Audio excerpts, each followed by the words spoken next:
find out. This is the first time I've done one of these lives on Substack, so please give me all of the benefit of the doubt that hopefully this is working and my Wi-Fi doesn't cut out and I have a full house of people upstairs. So we'll see how this goes.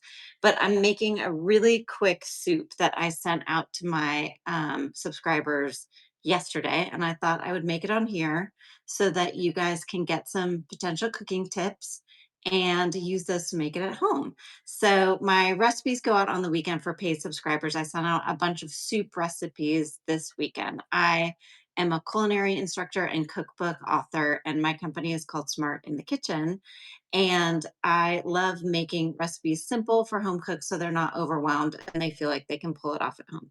So there's not a ton of knife skills or chopping in this recipe. It's super easy. It is a wonton egg drop soup, and I make multiple variations of this for easy lunches and dinners. You can add, we're using these wontons today, but you could use any dumpling or wonton. You could make this soup without the dumplings or wontons and add some cubed tofu. We're adding some Napa cabbage and spinach today, but you could use bok choy, which I typically add and which is in the recipe. You could add sliced mushrooms. You could just use spinach, whatever. And I have some stock defrosting that I had made last week for a cooking class. That was in, if you guys haven't seen these, they're called super cubes. I love these. Each one of these sections is a 2 cup measure. So I needed 8 cups, and I happen to have 2 of these in my freezer. So that was perfect. I love these for freezing leftovers. You could even make smaller batches if you're feeding 1 or 2 of lasagna, or add leftover portions of soup or other dinner items and then reheat them later for another dinner or a lunch down the road. But these are awesome. And just always, I always think when I don't label something for my freezer that I'm going to remember what it is. And I never do. So label and date. Okay. So I have those 4 cups of chicken stock defrosting behind me. It's just a really simple chicken stock. So it was made from a leftover carcass of a roast chicken that I had stashed in my freezer. It had some carrot, onion, celery, and herbs. It was very simple. We used it in our soup class last week. But to boost the flavor and to almost make a double stock, I'm going to add a tablespoon of better than bouillon, which is such a great hack for adding flavor or for having stock, making a quick stock when you don't have any. And it does have some sugar flavoring. So, like, of course, it's healthier to make your own. Is this an awesome shortcut that I always have in my fridge because on a weeknight you're tired and you want shortcuts? Yes, it's always in my fridge. I have the chicken and the beef. So, and also, if you guys don't have these, I love these elongated measuring cups instead of the round ones so that you're not fighting with your spice container. So, I'm going to, my husband is calling and I had to ignore him. Okay, I'm adding a tablespoon of, or whatever, a heaping tablespoon to, and now my, hopefully you guys can see me. I'm adding this to my soup pot.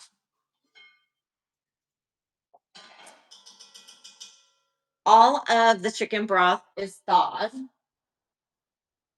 And the directions on Better Than Bouillon tell you to, like, stir it in hot boiling water so that it combines with the water and makes a stock. I never do that. I just add it to the hot pot and mix everything together.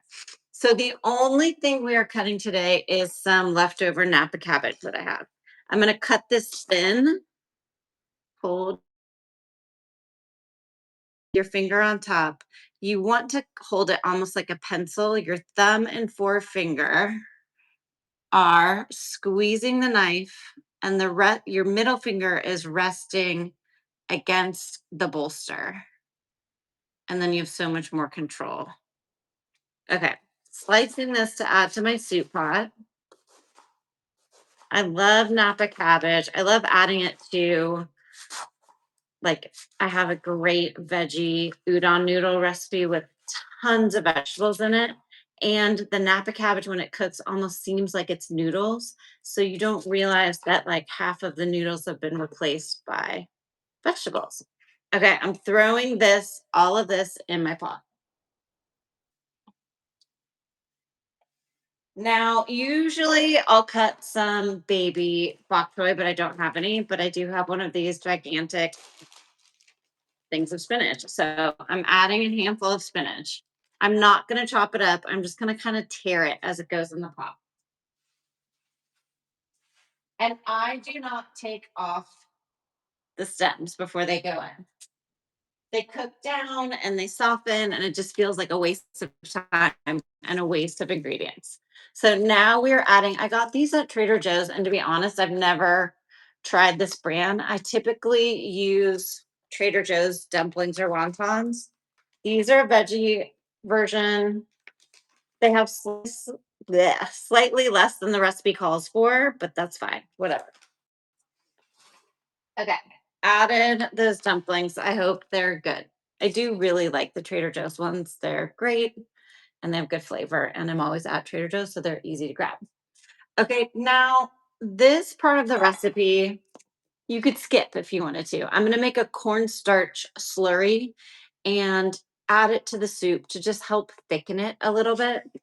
If you don't do cornstarch, you could use arrowroot powder, which doesn't get quite as thick, but it's a better kind of slightly cleaner option if you want that.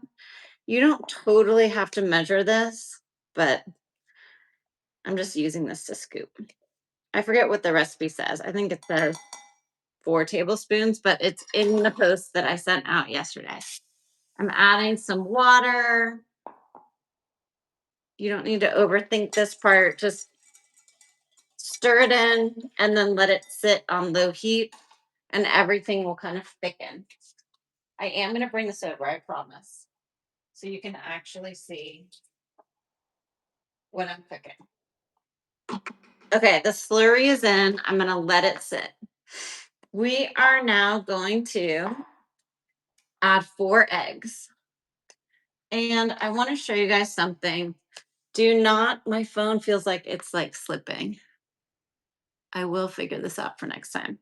Crack your eggs on your kitchen counter. Just give it a nice, firm, whatever you call that, whack on the counter. Don't do it on the side of the bowl because you'll end up with a bunch of cracks of egg in your bowl. Okay, now we'll use our same.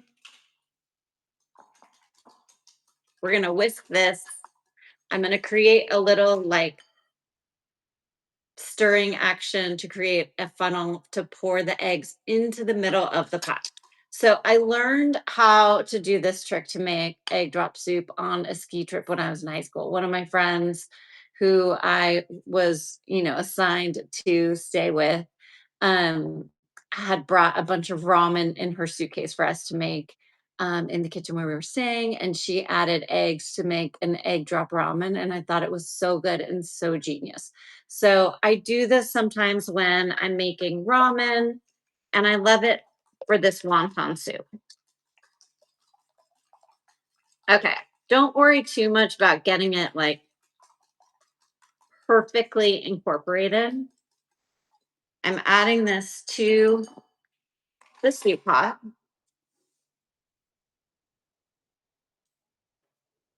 At this point, guys, I'm bringing over my pot so you guys can see what's happening.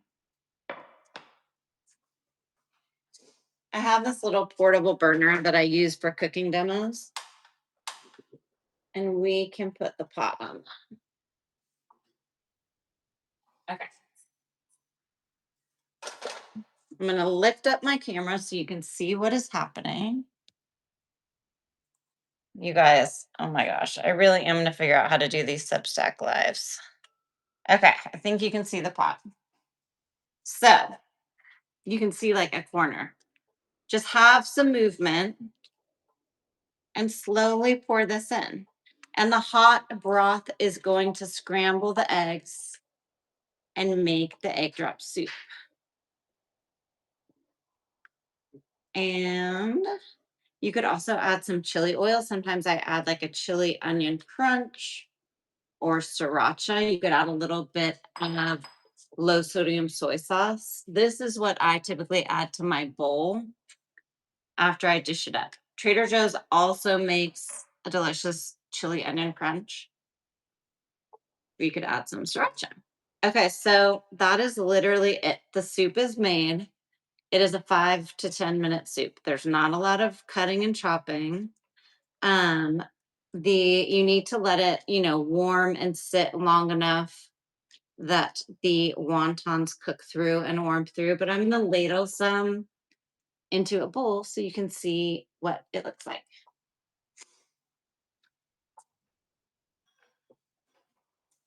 Okay.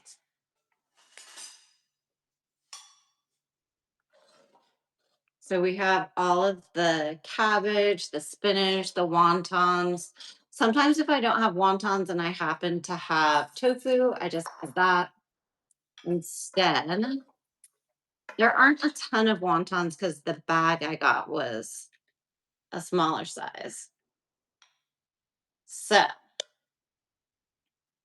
I have my soup. I'm adding a little bit of chili crunch. And then I have lunch made. You guys, I'm adding a lot because I like a lot of. Here's the wonton. You can see the little bits of the white little striations are the egg from the egg drop. So that is it. My camera is driving me crazy that it is sliding down. But I just wanted to show you guys that. So if you want the full recipe, it is in the email that went out to my subscribers this weekend.